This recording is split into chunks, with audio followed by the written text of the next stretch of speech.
இன்றைக்கு திருமதி குஷ்பு சுந்தர் அவர்கள் நாடாளுமன்ற காங்கிரஸ் எதிர்க்கட்சி தலைவர் இளந்தலைவர் ராகுல் காந்தி, வருங்கால பாரத பிரதமர் ராகுல் காந்தியை பற்றி தவறாக பேசியுள்ளார்.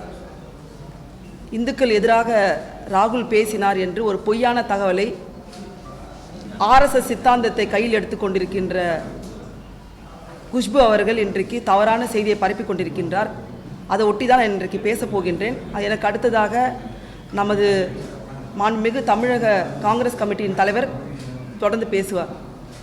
குஷ்பு அவர்கள் தொடர்ச்சியாக தவறான பொய்யான செய்திகளை தமிழக மக்களுக்கு கொடுத்து கொண்டு வருகிறார். சமீபத்தில் ரொம்ப நாளாகவே அவங்க எங்கே இருக்காங்கன்னே தெரியல. தேர்தல் நடக்கும் பொழுது தமிழகத்தில் இருக்கின்ற பெண்களுக்கு எதிராக, பெண்களை அவமானப்படுத்தும் விதமாக ஒரு செய்தியை சொன்னார். என்னவென்றால், தமிழக அரசாங்கம் பெண்களுக்கு, சாதாரண ஏழை குடும்பத்தை சார்ந்த பெண்களுக்கு மகளிர் உரிமை தொகை வழங்குகின்றார்கள். அந்த தொகையை வாங்குகின்ற பெண்கள் எல்லாம் பிச்சைக்காரிகள் என்று சொன்னவர் தான் இந்த குஷ்பு. அந்த மகளிர் உரிமை தொகை வாங்குபவர்கள் யார் என்று பார்த்தீர்கள் என்றால், பெரும்பான்மையான இந்து குடும்பத்தை சார்ந்த இந்து பெண்கள். இந்து பெண்களை அவமரியாதையோடு பேசுகின்றவர் தான், அசிங்கமாக இழிவுபடுத்தி பேசுகின்றவர்கள் தான் குஷ்பு அவர்கள். குஷ்பு ஏற்கனவே இந்து கடவுளையும் இந்துக்களையும் எந்த அளவுக்கு அவமரியாதை செய்தார் என்பது உங்கள் பத்திரிகையில் ஊடகங்கள் வந்த செய்தி. இந்து கடவுள் சிலையின் பக்கத்தில் செருப்பை அணிந்து கொண்டு, கால் மேல் காலை போட்டிக்கொண்டு, அந்த கால் அந்த சிலையின் மீது படுவது போன்று உட்கார்ந்து அமர்ந்து ஒட்டுமொத்த இந்துக்களின் உணர்வுகளை அவமானப்படுத்தியவர் தான் குஷ்பு. இதற்கு மன்னிப்பு கூட கேட்காமல் அப்பொழுது மிகப்பெரிய அவமானத்தை ஏற்படுத்திய குஷ்பு இன்றைக்கு இந்துக்களை தவறாக பேசினார் ராகுல் காந்தி என்ற ஒரு பொய்யான செய்தியை பரப்பி, அந்த கும்பல், ஆர்எஸ்எஸ் கும்பல், விஹெச்பி கும்பல், பஜ்ரங் தங்கள் கும்பல் அவர்களோடு இணைந்து கொண்டு மிக மோசமான தவறான செய்திகளை பரப்பி கொண்டு வருகிறார். அன்றைக்கு நாடாளுமன்றத்தில் இளந்தலைவர் ராகுல் காந்தி பேசும்பொழுது நானும் அங்கு இருந்தேன். தலைவர் சொன்னது ஒன்றே ஒன்றுதான், இந்துக்கள் யாருமே வெறுப்பை பரப்புபவர்கள் கிடையாது, வன்முறை ஏவுபவர்கள் கிடையாது. இந்துக்கள் என்பவர்கள் அன்பை மட்டுமே செலுத்துபவர்கள், இந்து மதம் அதை மட்டுமே போதிக்கின்றது என்று சொன்னார். நான் மக்களிடம், இந்திய தேசத்து மக்களிடம் அன்பை மட்டுமே விதைக்கின்றேன், அன்பு மட்டுமே எனக்கு கிடைக்கின்றது என்று இளந்தலைவர் ராகுல் காந்தி சொன்னார். இந்து கடவுள் மட்டுமல்ல, இஸ்லாமியர் கடவுளாக இருக்கட்டும், கிறிஸ்துவ கடவுளாக இருக்கட்டும், ஜைன கடவுளாக இருக்கட்டும், எந்த கடவுளாக இருந்தாலும் அன்பை மட்டுமே அந்த மதங்கள் போதிக்கின்றது. ஆனால் இன்றைக்கு நாட்டில் நடக்கின்ற சம்பவங்கள் எல்லாம் பார்த்தால் வெறுப்பை மட்டுமே மோடி அவர்கள் விதைத்துக் கொண்டிருக்கின்றார். ஆர்எஸ்எஸ் சித்தாந்தம் வெறுப்பை மட்டுமே மக்கள் உமிழ்ந்து கொண்டிருக்கிறது மக்கள் மீது என்று பேசினார். இதை மட்டுமே பேசாரே தவிர எந்த ஒரு தவறான வார்த்தை இந்துக்களை பற்றி பேசவில்லை. ஏற்கனவே இன்றைக்கு குஷ்பு அவர்கள் எதுக்கு பரிஞ்சு பேசிக் கொண்டிருக்கின்றார் என்று பார்த்தீர்கள் என்றால், இதே குஷ்பு அவர்கள் இங்கு காங்கிரஸ் பேரியக்கத்தில் இருக்கும் பொழுது இந்த ஆர்எஸ்எஸ் இந்துத்துவாவை எந்த அளவுக்கு மிக மோசமாக அர்ச்சனை செய்தார் என்பதை நீங்கள் ட்விட்டரில், சமூக வலைதளங்களில் பார்த்தீங்கன்னா தெரியும். அவ்வளோ மோசமாக பேசியவர் தான். மோடி அவர்களை மோடி என்று அழைக்கக்கூடாது, அவர் ஊழல் மோடி என்று அழைக்க வேண்டும் என்று சொன்னவர் தான் குஷ்பு அவர்கள். இப்பொழுது திருந்தி போய் எப்படி இந்துக்களுக்காக பேசுகிறார் என்று எனக்கு தெரியவில்லை. சமூக வலைதளத்தில் போனீங்கன்னா நிறைய கிடைக்கும். அக்கா குஷ்பு அவர்கள் ஆர்எஸ்எஸ்ஸை பற்றியும், பஜ்ரங் தளத்தை பற்றியும், விஹெச்பியை பற்றியும், அவருடைய வன்முறைகள் எந்த அளவுக்கு ஆர்எஸ்எஸ் சித்தாந்தம் இந்திய நாடு முழுவதும் வன்முறையை கட்டவிழ்த்துவிட்டு இந்து மக்களுக்கு எதிராகவே செயல்படுகிறார்கள் என்பதை பேசினார். குறிப்பாக தலித் மக்கள் மாட்டுக்கறி உண்றார்கள் என்ற காரணத்துக்காக இந்து தலித் குழந்தைகளை எந்த அளவுக்கு தோலை உரித்து அவர்களை சித்திரவதை செய்து அடித்தார்கள் இந்த ஆர்எஸ்எஸ் கும்பல் என்பதையும் அவர் ஆர்எஸ்எஸ் கும்பலுக்கு எதிராக பேசியிருக்கின்றார். இப்படி அன்றைக்கு காங்கிரஸ் இயக்கத்தில் இருக்கும்போது பேசிய குஷ்பு இன்றைக்கு அதெல்லாம் மறந்துவிட்டு இந்துக்கு எதிராக பேசுகிறார் ராகுல் காந்தி என்ற பொய்யான செய்தியை கட்டவிழ்த்து விடுகிறார். நான் ஒன்றே ஒன்று கேட்டுக்கொள்கிறேன் சகோதரி குஷ்பு அவர்களை. சமீபத்தில் நீட் தேர்வில் மிகப்பெரிய ஒரு ஊழல் நடந்தது. நீட் தேர்வை எழுதுகின்ற குழந்தைகள் யாரு? இந்து குழந்தைகள் இல்லையா? எத்தனை லட்ச குழந்தைகளோட கனவுகளையும் அந்த குழந்தைகளின் தாய் தந்தையரின் கனவுகளையும் தகர்த்திருக்கிறது இந்த நீட் மிகப்பெரிய ஊழல். அதை பற்றி ஏதாவது ஒரு வார்த்தை அக்கா குஷ்பு பேசினார்களா?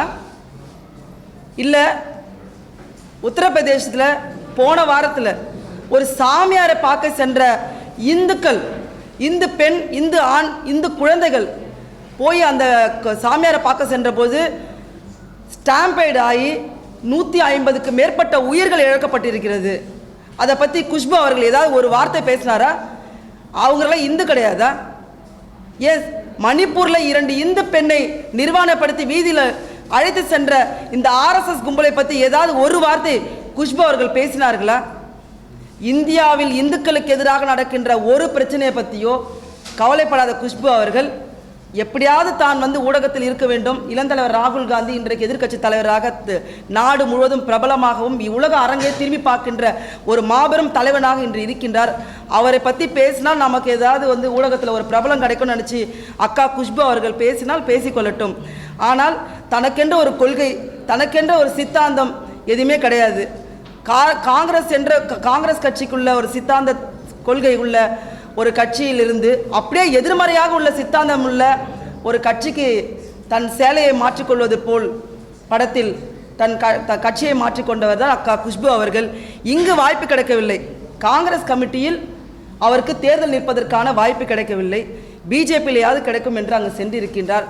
காங்கிரஸில் யாருக்கு வாய்ப்பு கிடைக்கும் என்றால் உழைக்கின்றவர்களுக்கு, சாதாரண குடும்ப பின்னணியிலிருந்து வருகின்றவர்களுக்கு, இந்த இந்திய தேசத்தை நேசிப்பவர்களுக்கு, இந்தியா ஒற்றுமையாகவும் அமைதியாகவும் சுதந்திரமாக செயல்பட வேண்டும் என்ற எண்ணத்தோடு இருக்கின்றவர்களுக்கு கட்டாயமாக வாய்ப்பு கிடைக்கும். குறிப்பாக நான் பல்வேறு ஆண்டுகளாக இந்த பேரியக்கத்தில் பணியாற்றி கொண்டிருக்கின்றேன். சாதாரண குடும்ப பின்னணியிலிருந்து வந்தவள், மிகப்பெரிய அளவில் பொருளாதார எந்த ஒரு முன்னேற்றமும் இல்லாத ஒரு பெண்மணி, நான் மிக மிக பிற்படுத்தப்பட்ட சமூகத்தை சார்ந்தவள். எனக்கு ஒரு வாய்ப்பை இளந்தலைவர் ராகுல் காந்தியும் தமிழ்நாடு காங்கிரஸ் கமிட்டி தலைவரும் வழங்கினார்கள். அதே போன்று இளந்தலைவர் ராகுல் காந்தி நீங்கள் ராஜஸ்தானில் பார்த்தீங்கன்னா ஒரு மலைவாழ் பெண்ணுக்கு வாய்ப்பு கொடுத்திருக்கிறார். 27 வயதான ஒரு மலைவாழ் பெண்ணுக்கும் பொருளாதார ரீதியான எந்த முன்னேற்றமும் கிடையாது, அவர்களுக்கு எந்த வாய்ப்பும் இல்லை. அப்படிப்பட்ட பெண்களுக்கு மட்டுமே வாய்ப்பு கொடுப்பவர் ராகுல் காந்தி அவர்கள். நீங்கள் இது பார்த்தீங்கன்னா கேரளாவில் பார்த்தீங்கன்னா ரம்யா என்ற பெண், அவங்களும் ஒரு மலைவாழ் பெண். சாதாரண அடித்தட்டு மக்களுக்காக சேவை செய்கின்ற எண்ணம் உள்ள, காங்கிரஸ் சித்தாந்தத்தையும் இந்த தேசத்தின் இறையாண்மையையும் ஒருமைப்பாட்டையும் மதசார்பின்மையும் தூக்கி பிடிக்கின்ற பெண்களுக்கு மட்டுமே காங்கிரஸ் பேரியக்கத்தில் வாய்ப்பு கிடைக்கும். வாய்ப்பு கிடைக்காத குஷ்பு அவர்கள் வேறு கட்சியில் போய் அங்கு ஏதாவது வாய்ப்பு கிடைக்குமா என்று பேசிக்கொண்டிருக்கிறார். அவர்களுக்கு பதில் சொல்வது என்பது வீண். இந்த தமிழ்நாட்டில் இருக்கின்ற ஒட்டுமொத்த பெண்களும் தேர்தல் சமயத்தில் குஷ்பு அவர்கள் பெண்களை பிச்சைக்காரி என்று சொன்ன பிறகு ஒட்டுமொத்த பெண்களும் சகோதரி குஷ்பு அவர்களை வெறுக்கின்றார்கள். ஏதாவது கேள்வி இருந்தால் நீங்கள் கேள்வி.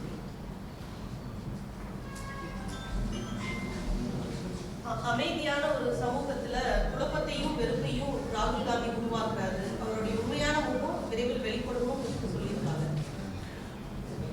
சமூகத்தில் அமைதியை சீர்குலைப்பவர் யார் என்பதை குஷ்பு அவர்கள் ஏற்கனவே சொல்லியிருக்கார். ஆர்எஸ்எஸ் இயக்கத்தை சார்ந்த மோகன் பகவத் அவர்கள், அன்னை தெரேசா அவர்கள் எதுக்காக சமூக சேவை செய்கிறாங்கன்னா மதமாற்றம் செய்வதற்காக சமூக சேவை செய்கிறார்கள் என்று மோகன் பகவத் சொல்லும் பொழுது குஷ்பு அவர்கள் தெளிவாக அவர் பொய் பேசுகிறார், மதம் மாற்றவில்லை, நானே ஒரு இஸ்லாமிய சமூகத்தை சார்ந்தவள், நான் ஒரு இந்துவை திருமணம் செய்து கொண்டிருக்கின்றேன், மோகன் பகவத்திற்கு மனநோய் பிடித்திருக்கிறது, அவருக்கு சிகிச்சை அளிக்க வேண்டும் என்று சொல்லியிருக்கின்றார்.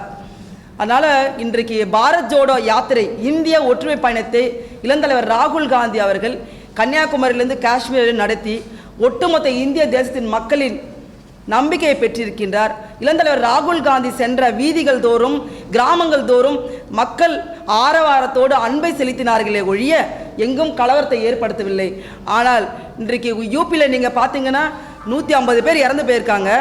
3 விவசாய வேளாண் விரோத சட்டத்தை கொண்டு வந்து அதை எதிர்த்த விவசாயிகளை 700 பேர் இறந்து போயிருக்காங்க. அதில் ஒரு 4 பேரை பாஜகவை சார்ந்த எம்எல்ஏ எப்படி ஜீப் ஏற்றி கொன்றார் என்பதை அத்தனை காட்சிகள் நம்ம பார்த்தோம். வன்முறையை யார் ஏவி விடுகிறார்கள் என்று முந்தானத்து கூட நீங்கள் பார்த்தீங்கன்னா இளந்தலைவர் ராகுல் காந்தி குஜராத்தில் ஒரு காங்கிரஸ் பேரியக்கத்தின் கூட்டத்துக்கு சென்ற போது கூட காங்கிரஸ் அலுவலகத்தை வன்முறையை ஏவிவிட்டு காங்கிரஸ் அலுவலகத்தை தாக்கினார்கள்.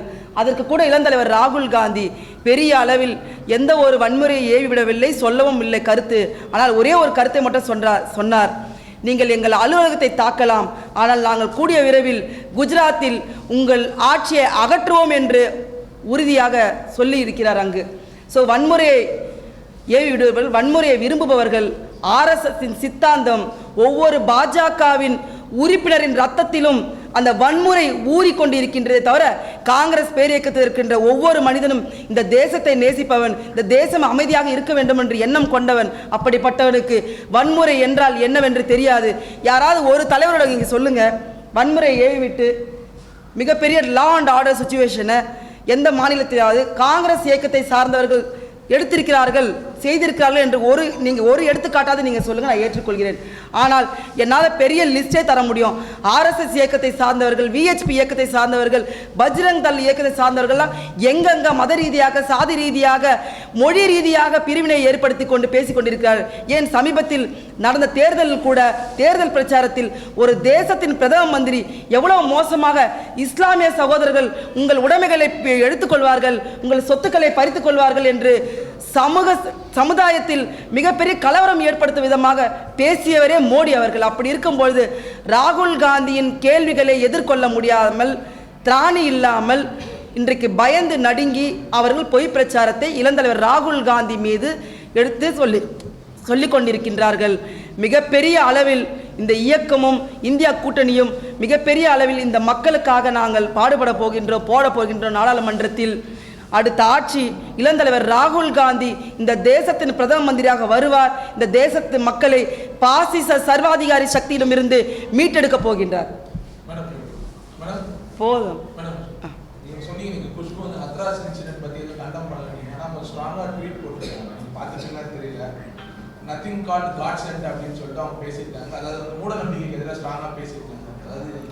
மூட நம்பிக்கைக்கு எதிராக பேசிய குஷ்பு என்னை போன்ற ஒரு ப்ரெஸ் மீட்டை வச்சு ஒரு சாமியார், இந்து சாமியாரை போய் பார்க்க போய் 150 பேர் போய் இறந்துட்டாங்க. 150 பேர் என்பது ஒரு தனி மனிதர் கிடையாது. 150 பேருக்கும் குடும்பம் இருந்திருக்கும். ஒரு குடும்பத்தில் 4 பேர் இருந்திருக்கலாம், 3 பேர் இருந்திருக்கலாம். அத்தனை பேர் உயிர் இழந்திருக்காங்க.